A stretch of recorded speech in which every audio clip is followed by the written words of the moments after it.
Hi, I want to welcome you all to today's session of 20 for 20 in 2020.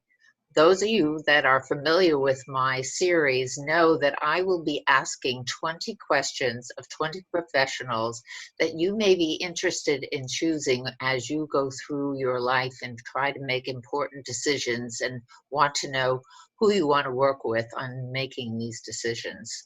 So, as many of you know, I'm Ella Newman, a trusted insurance advisor with the Norton Advisory Group, and I help people create solutions to very important decisions that they need to make in their lives using insurance strategies that are very special and effective. And these are pertaining to estate planning, business succession, retirement, long-term care, and other important components of your life as well. At the end of our session today, I will be talking to you about a special offer as well as some more important information relating to what's going on in the insurance world.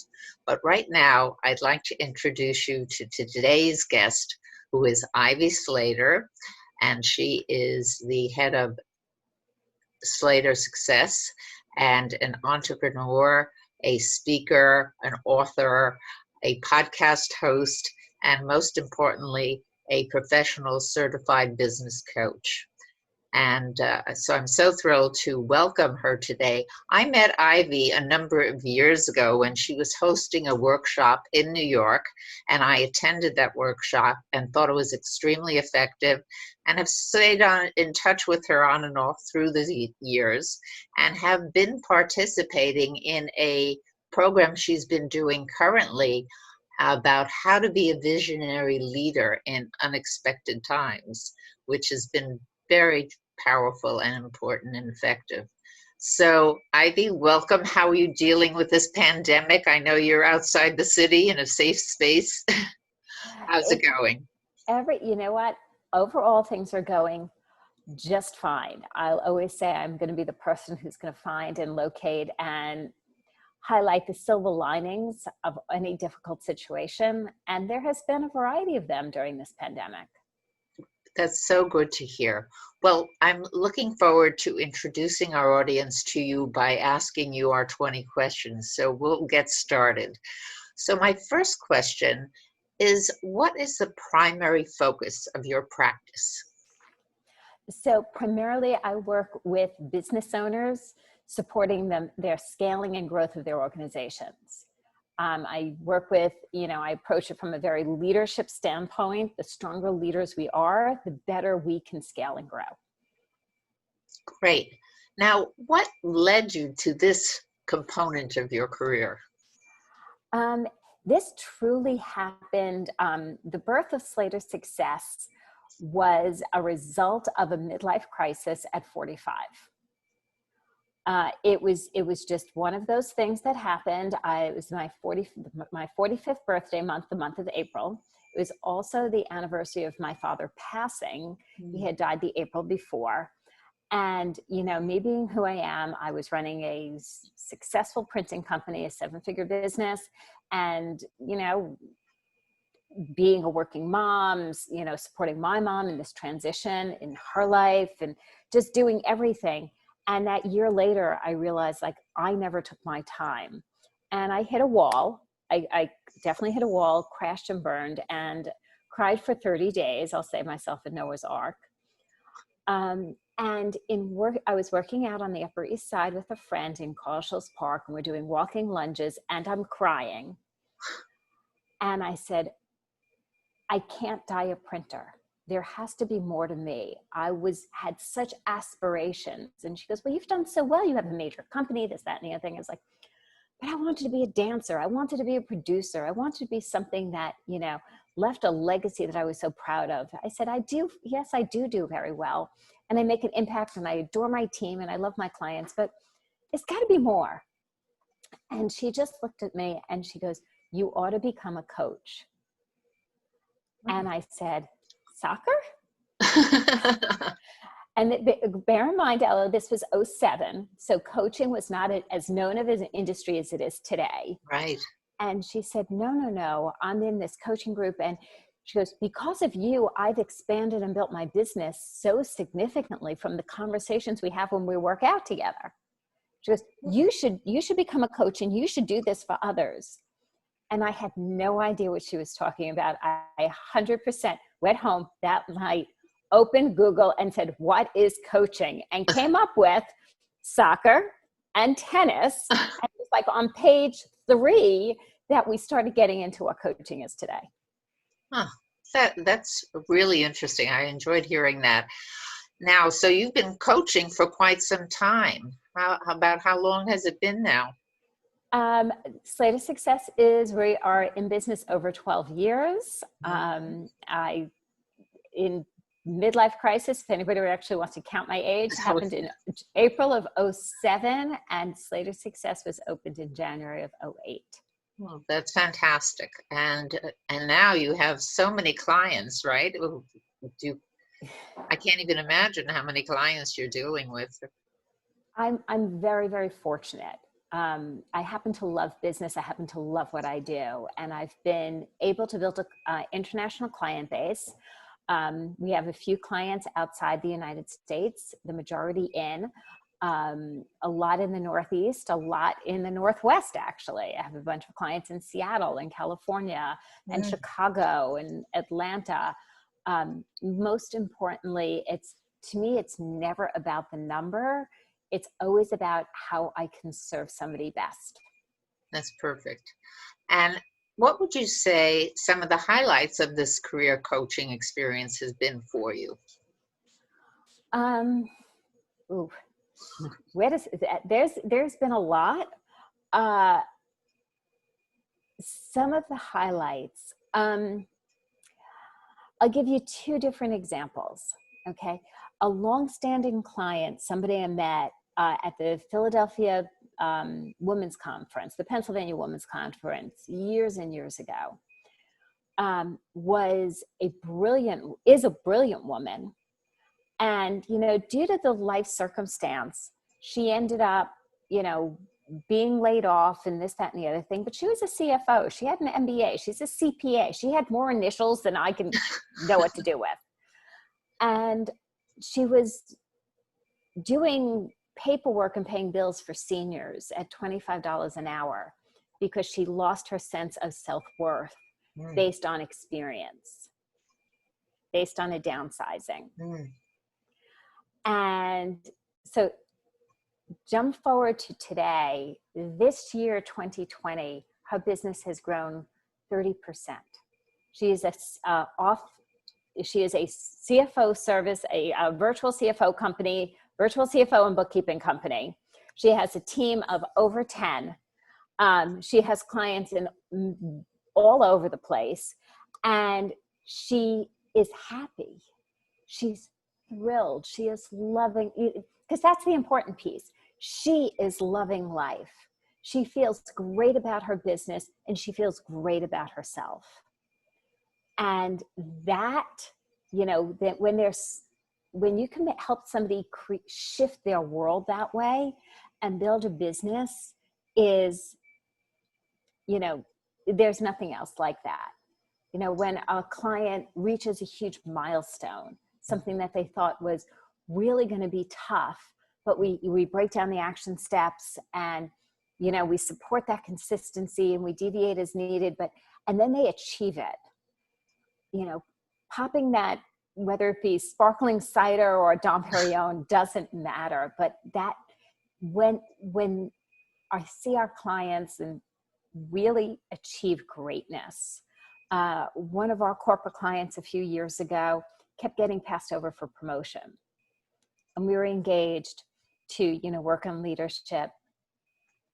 And 3 months after that engagement completed, he got promoted and 2 of his people got promoted because he was just running the whole department differently. That means the world. That's very powerful. Those are great examples. That's wonderful. Now, what type of clients do you tend to work with most? I'd say the majority of my clients, I work with an enormous amount of women, And I'll say I was working with an enormous amount of women and a few exceptional guys. Mm-hmm. I work with companies that are looking to scale, Mm-hmm. looking to grow. They're not just the ones who are going to like inch forward. They're the ones who say, okay, I'm ready. I'm ready to take this to a 30% growth, a Mm-hmm. 50% growth, doubling our revenue at some time, Mm. you know, but really be committed there. You know, that's the clients that I work really well with because their drive is so strong. That sounds great. That makes sense. What are some of the problems or issues you actually help your clients address? Well, okay, so I'll give you an example from this year, Mm-hmm. from 2020. Mm-hmm. The world went virtual, kind of like somewhere in and around March 13th, 16th or so. And one of my clients is I do a lot of work with attorneys and law firms, and one of our meetings is like this boardroom meeting, a half-day meeting once a month for their leadership team, and that meeting happened on that Friday the 13th before everything literally shut down in a matter of like days, hours, and the leader is an established leader. She's led a firm for a very long time. And she was kind of having PTSD of the 2008 and 2009 recession. Mm. She's like, oh my God, we are, you know, this, what I'll talk about is this fear of scarcity. Nothing happened yet. We went virtual. There was nothing happened. This was before, right? No business stopped, but it was a fear of something repeating itself. And we shifted the perspective there. And we created a plan. So, you know, this person in the leadership team was assigned to do this. This person in the leadership team was assigned to do this. And her assignment was, I said, as the founding partner, I want you to get on the phone and I want you to just spend every day, we're going to break down how many clients you have and you're going to call people and just see if they're okay and if they're safe and how their families are. She's like, I could do that. I said, of course you can. And she goes, well, what else should I do? I said, that's what I want you to focus on. And she's like, what should I do after I talk to every client this year? I was like, go to clients last year. Go to some prospects. Go to people in your network, your relationships, people who refer you business. And what was wild is 90 days later at that same virtual meeting, she was like, I cannot believe the impact that made. We're getting referrals. Our phones are ringing. That was perfect. So I think, you know, it's so important, you know, we've all had experiences and not all of them are good. And we carry those experiences with us and it could stop us from growing. So it's working through that. Makes a lot of sense. Again, very good response to that. Perfect. Why did you decide to become a business coach versus some other type of coach potentially, or, you know, that focus? That's a great question, Ella. I thought I was going to do something completely different. I was like, I'm going to support working moms. I've been a working mother my whole life and the work-life balance. And this is what I'm going to focus my business on. I wrote an entire website around it. You know, no, I commit. Ella, you know me a Yes, while. I definitely know. Yes. You know, and then I started like getting into it. And I was like, this isn't for me. And then my printing clients were showing up of like, hey, you know, we, you know, I know you started this business and, you know, I'm not quite sure like exactly what you do, but I was going to open my own firm. I was going to open my own marketing agency. Can I tap your brain? Right? Oh, I'm going to go out and open my own design firm. Can I talk to you? Or some of the old design firms I worked with, like, hey, let me ask you about like growing this to the next level because, you know, you've grown several different businesses and da, da, da, da. Let me ask you about what would it look like if I brought in a partner? Can I talk to you about that? What would it look like if I didn't want to stay with my partner? Can I talk to you about that? What would it look like if I hired more team? And then all of a sudden, you know, I refer to it as, you know, my Keith Richards moment when the coconut hit him on the head. He went down like, Ivy, maybe you should be doing this for a living. And that's when I really hunkered it down into working as a true business coach and consultant and advisor, and growth strategist, because what I do know is is business. Right. That makes sense. And actually, you probably have already answered this next question. It's sort of, what do you love about coaching the most? Making a difference in other people's worlds, in their lives. It's when a client a few years ago, when we helped them build out a really good team and really delegate well responsibility to grow her business. And she was terrified of letting go of those reins and controls. She's like, no, I have to do this and I have to do this. And she had a goal. Her daughter was getting married in July. And she's like, I have not taken 2 weeks off since I started my company. And I said, do you have another daughter? And she said, no. I said, so she's going to get married once, God willing. I said, what's the mom you want to be on that wedding? And she goes, and she was able to 100% trust the team she built, that her clients were so thrilled for her. They kept sending her messages, send pictures, we're thrilled for you, we're so excited, let us see your daughter in her wedding gown. And she had such support from not just her team, but everybody was so behind her. And she goes, I didn't see this as a possibility. She Right. felt that she was tied to the business as opposed to leading the business. Right. That's great. That's a great moment to describe. What is the biggest challenge you have been able to help your clients through?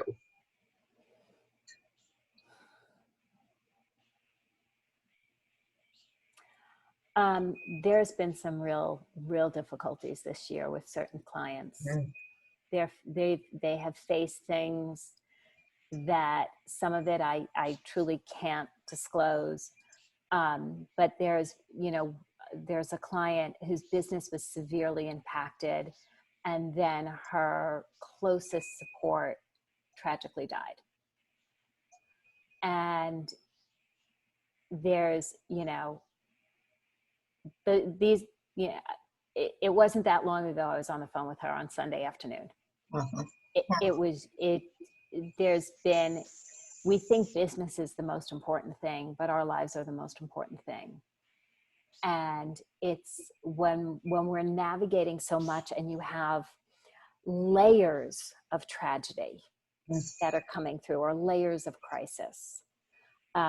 It has been tough this year when people are navigating business and being hit and touched by personal crises at the same time. I'm finding that is the biggest challenge. Right. Well, it's a tough year, very difficult. Hopefully we'll never see one quite as bad. Agreed. We never can say never, unfortunately, but let's hope. Let's think positively. I always do. Let's see. What is the biggest obstacle you have overcome in your life? Whew, which one? So, I'm going to touch on, and then I'm going to be, so there was a business obstacle many, many years ago. I was in a partnership there was 4 of us, 4 business owners. And I opened the door that Monday morning and half the office was cleaned out with file cabinets opened. And that was small potatoes compared to when I jumped forward in my life. And I was opening this business. It was 2008. I was opening this company. I had invested in getting certified as a coach in 2007. My husband and I are both business owners always in different industries. Informed, always had good counsel, good attorneys, good accountants, things like this. And then there's that expression and you can fill in the blank because it's video, blank happens. And blank happened. And his business went under at the time that I was already exiting my printing company and building this. So my income went from here to here. And his income went poof in the night. It set us on a journey of redefining what our lives and our values. And I remember one night we were standing outside, we put our kids to bed, and the losses were massive. The personal tie, well, one sentence on one minor contract tied us personally. Mm. And so that was the disaster, was the personal tie. And we said, our kids are healthy and we're healthy. It's only money. If we made it once, we can make it again. Right. And, I said, well, I could go back and get a job in printing. I can make money in print as a printer, like blink of an eye. And he's like, do you truly believe in what you're doing? I said, absolutely. He goes, is it bringing you joy? I said, I love this. I love running this, I was like, I'm making bupkis. I was literally a few months in, making no money, a few $100s, barely $1,000. And we're raising 2 kids in New York City. And he's like, if you believe you could do this, do it. He goes, you'll be more successful doing that than going back to printing. He goes, and it was a terrible time in our lives. We moved 3 times in 2 years just to try to keep paying our bills. It was a very, very difficult time, and we navigated through it. We ended up putting 2 kids through college. He has gone on to build a massively successful business. I have gone on to build this company, which I truly know is hugely successful and more than anything makes an impact. So that's great. Well, that's a great story, and it's very empowering, because often people, when they experience adversity, don't always feel that they can get beyond that, and they let it lead them in the wrong direction. But you did not let that happen to you, and you had a very special support person that also was there for you, and you worked together as a team, which all of that is so important. It's important to work through things as a team, and it's important to have support. And if you don't have that spouse who's supporting you, support comes in a variety of ways. Make sure you have support, and make sure that you don't fall off that cliff and stop. It's in staying in action that this how we move through these periods in our lives. Exactly. Okay. So next question is, what do you expect a client to do as a follow-up to your coaching sessions? Oh, they're assignments. Okay, you give them assignments. Okay. So I was on the phone yesterday with a client, and he's like, Ivy, he goes, I really liked when you had me doing this. And I said, yeah, that's really an important piece. I said, have you stopped doing that? He goes, yeah, I kind of fell off the wagon. He goes, well, we're doing other things. I said, no, we're layering on additional things. That doesn't mean we stop those actions. So sometimes, like, a client will say, so I really have nothing to do. I was like, no, that doesn't mean we're not layering on another piece today. It's what have we been doing? We're always evaluating what is working, what is not working. What are we seeing? What actions are we taking? And so, most coaching sessions end with, what's the assignment? Right. That's important. Okay. And now, when you're working with clients, is there any particular type of business client you prefer to work with, or think, you have a better rapport with? You mentioned, like, you do a lot with law firms, or what would you say in that category? It's kind of funny. I work with an enormous amount in the professional space.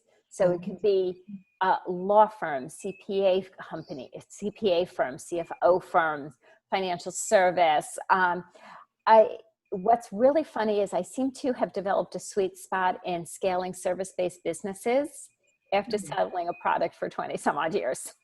Interesting. Yeah. It is Very, interesting, but hmm, it's very clear to me when we look at service-based businesses, building out teams, building books of business. You know, there's in a service-based business, very often the leadership team is challenged with, you know, getting clients, implementing the work, overseeing, you know, managing and running the business. mhm, right. And so there's a sweet spot there. That makes sense. Um, how would you describe your approach to coaching? Practical. Mm, I think more than anything, I just use a practical approach. mhm, And I play a hybrid between a coach and a consultant because of 20 plus years or 25 plus years of business experience, right? I'm going to weigh in when I see it will help. And the second I start weighing in, steps out of coaching into consulting. So I play that hybrid between a coach and a consultant. mhm, I'm not going to necessarily lay out the plans without you as a consulting firm. mhm, We're going to develop them together. mhm, And then as a coach, I'm going to hold you accountable and help support you through those actions. mhm. That's great. Now, in these times, I imagine you're offering your coaching online and in other ways than you were previously. I have to tell you, I'm an early Zoom user. I have been using Zoom, I don't know, 4 or 5, maybe about 4 or 5 years now. Mm, Because I've always had clients in a variety of places. mhm, Um, I was never a fan of Skype, no disrespect to Skype, but never a fan of the quality in Skype. And so, especially like my international clients, when Zoom came around, I was like, my God, like, you're like right here. Where Skype, it always felt a little bit, the connection was never, to me, as strong. mm, So I've had clients, I've been fortunate of developing clients all over the country and outside the country. So originally back in the day, it was all calls. When the ability to go video came into place, it was actually a test for me was, do I get a situation better without seeing them versus seeing them? Like, do I listen better without the video? Or by seeing them, am I getting more? And now we're about 90% video. So I'm assuming you decided that you get more out of seeing them. Yeah.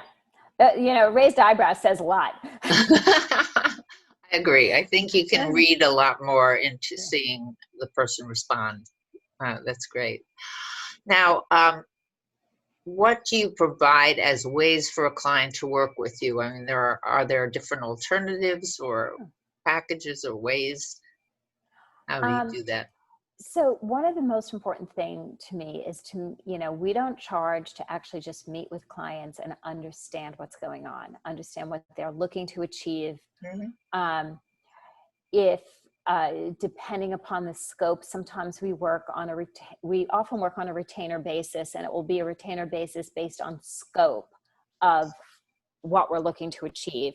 Possibly in some organizations, we coach more than just the leader. We show, like for an example I shared earlier, where we'll come in and work with the leadership team. Sometimes we come in and do additional trainings under that. If there's, you know, business development trainings and networking trainings and communications trainings. So we really want to get in at the beginning and understand what their goals are, what's working in their organization, and what their challenges are in their organization. mhm, And from that, scope is developed. I also have been doing, you know, small group programs for, oh God, out of my 12 plus years of business, over 10, whether they be called masterminds or other things. You know, now I'm running a peer advisory roundtable of a small group of leaders that come together, you know, a couple of times a month. mhm, And, you know, there's my insight as well as the insight and the support of the whole table. So that has been well received. And actually originally in this pre-pandemic, this was launching live and in person in April, and we had the 8 seats filled, and then we kind of hybrided it and played with it, and then, defined it to move forward.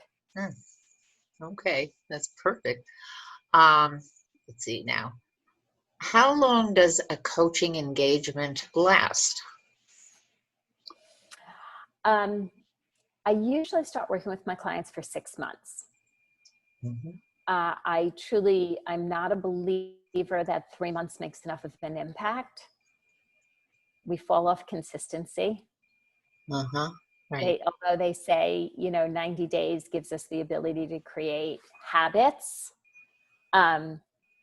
Long-term success I have seen with a minimum of 6 months. And then I've worked with clients for 3 years, 5 years, 8 years. Very often a client came to me recently and they're like, so just send that contract for next year because obviously it's working. That's perfect. Another client said recently this year, she's, which was a beautiful thing for her to say and meant the world to me. She's like, I don't know where we would have been without your support this year and guidance when we got in our heads and you kept us practical. Well, that's powerful. That can really mean a lot. Let's see. This is easy. Where did you get your training, and are you accredited? I got my certification through IPEC, which I'm a huge fan of. I think they do a fabulous job. There's several coach training organizations that I think do a really good job, but I was certified through IPEC. Terrific. What skills and experience outside of training do you integrate into your practice? Ed, more than anything, I take my 20 years as a business owner. Opening that door and having your partners clear out half the office. Okay. You learn some lessons really fast. Like, what is the first thing you do? It's like, do you call your accountant or your attorney first? Right. Or, versus, hanging your head. So, I take my background as a business leader. I've also never stopped learning or educating. Okay. I've done various other programs. I've worked with other coaches who I admire, who I want to learn more about their methodology. And I'm not shy about that. I've done enormous amount of trainings around speaking because I've turned into a shy introverted kid has turned into a public speaker. Right. So everything I can do, I've written 2 books. We write blog articles consistently. I'm not a great writer. So I've developed, I've learned, I've read, I've watched, and then I get a great editor. Right. That's always a good way to go. Perfect. Let's see. What skills and experience? Oh, we covered that. We talked about that. What can I expect if I work with you as a coach during a particular session with you? What would the exact experience kind of be? Every session starts with acknowledging successes. Okay. And Ellie, that's from coming on some of like even any calls I do. Right. I am always looking at successes first because for 2 reasons. One, we rarely acknowledge ourselves. We're just like, yeah, it's done. It's done. So I think it's very important to acknowledge ourselves and applaud our own successes. That's on the mental mindset piece. On the business practical piece, it starts there because when we look at successes of what's working, it also leads us to see what we can develop more of and naturally leads into a conversation on what's not working. That's great. Well, we've actually gone through 19 questions. We're now up to the last question, which is a little different. It is, what can you tell us about yourself that we wouldn't find out on the internet about you? You wouldn't find out on the internet. I'm such an open book. So, okay, the background in dance you could find on the internet. The weekend gardener you could find on the internet. This is probably, okay, this you cannot find on the internet. I've always been an adventurous traveler. Okay. So I'm that person. I was married in 1985. I'll just say at 13 for those people who say, how old is she? You know, I was married in 1985, and my husband and I, when we were dating, we used to watch Marlon Perkins' Wild Kingdom Sunday nights at 7. And now I'm really letting a lot out here.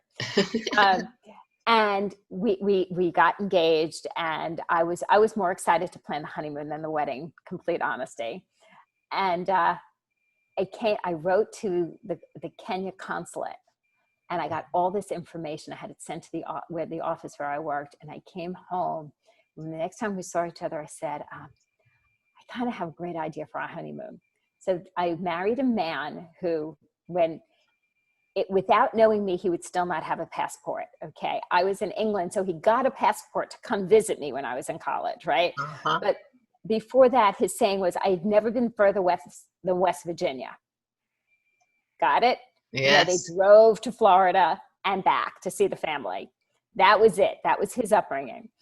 And I came home and I'm covering pamphlets to do a safari in Kenya. And he's like, are you out of your mind? Like, this is what you want for a honeymoon? You don't want to go to Hawaii or Italy or anything like that? I'm like, no, we'll go there like later in life. Like, who cares? And I was like, let's go to Kenya. Let's go on safari. He's like, you really want to do this? I said, I think it would be amazing. It would be a honeymoon like no other. Now, of course, today now people do that.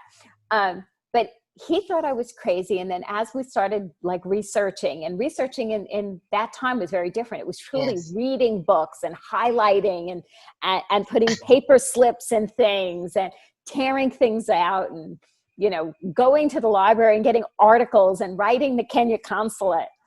And we had a 10-day safari in Kenya. And it was the most amazing, amazing thing. And I think the business lesson I learned there, because there was, we spent a couple of days in Nairobi, and then we went out to the Maasai, this beautiful tented camp. And, you know, we're all of, I mean, we're babies. We were like 23 and 25, right? And they welcome us, and they walk us to the tent, this, that, and the other thing. And they said, you know, is there anything you're celebrating while you're here? And we're like, well, yeah, it's our honeymoon. They're like, it's your honeymoon? You just got married and we weren't notified? It's like, if we went to Hawaii, the travel agent would like send, you know, a bottle of wine and like a strawberry, right? Uh-huh. If you went to Italy, you'd get a bottle of Prosecco, you know, and you know, a gelato, right? Yeah. We never even thought, the travel agent never did anything, never even inquired, because this was a new experience for her. So she didn't give a lot of information on her clients. And they were so upset. They're like, oh my goodness, if we would have known it's your honeymoon, we do all these special things. So glad we know now. And it was that concept of, you have to speak up. That's right. That's really important. That was, that's what you wouldn't find out about me. That was fantastic. Traveler. That's great, because not many people, as you said, did that kind of thing at that point in time. It became much more of a trend later, but you really were ahead of your time. I will admit that for my honeymoon, I was a bit ahead of my time. This was way before yours, and not to the extent that you were doing yours, but we had gone to Europe, and we went to Spain and Portugal when a lot of people were not doing that. That is not common. Not a common thing. And I had arranged this whole thing. I think we were there for almost 2 weeks. Wow. And speaking of husbands, my husband had never been on an airplane. is the honeymoon was the first flight Right. right after the wedding. I could not talk to him the whole flight. So that was an interesting experience, And but how very he's well grown worth it. since. It's worked out well, and he loves flying and doing all these things, and has been all over the world. So, yeah, but it's interesting if you try something new, sort of ahead of its time. It's a very exciting to do that. So, thank you for sharing all this, Ivy. This has been fantastic. Now, if you could tell our audience what the best way to get in touch with you would be, that would be great. So, how do they Absolutely. reach out? So two ways. Come check out slatersuccess.com. On there, there's a few different resources. You could download a video that's 7 Traits of Great Leaders, a video that I did that has the 7 traits that I believe is in great leaders. You could also download a free chapter of my book, From the Bar to the Boardroom, Choreographing Business Success Through Authentic Relationships. And you can reach me by just pressing the contact page. Another way is reach out to me on LinkedIn and say, hey, I heard your interview with Ella, and let's Great. have a conversation. Perfect. That's terrific. Thank you, Ivy. That's fantastic. So anyway, I did promise our viewers that I would just tell them a few things about what they should be doing now that we're reaching the end of the year. It is really important that if you own any insurance products, that you have them reviewed at this time, specifically since if you haven't done anything in that regard recently in the last couple of years, because of the low interest rates and changes in the economy, there's going to be repricing and reviewing, and there have been changes in the actuarial tables that have been used. So there are lots of reasons to have a professional take a look. So I'm offering a free review, complimentary review. Reach out to me at ella@nortonadvisorygroup.com, and I'll be happy to set up a virtual appointment and get those particular things reviewed with you and have that conversation. And that's complimentary. Also, because of these low interest rates and other changes that are occurring as a result of the election and what's coming forward in terms of estate planning changes that might occur, lots of specific actions can be taken now using premium financing and sophisticated strategies. So if there are things you were planning to do, this is the time to take a strong look at that now and also in the early part of next year before some of these changes get implemented and you haven't got an opportunity to take those actions. So in the meantime, I want to thank you for joining us for this session of 20 for 20 in 2020, and look for the next one. I hope to get this posted for us on LinkedIn and maybe in other sites that would be appropriate. And I want to make sure you stay healthy. And we're coming into the holiday season, so have a very good holiday. And thank you. And thank you, Ivy, for joining us. Thank you, Ella. This has been great. Okay, thank you so much.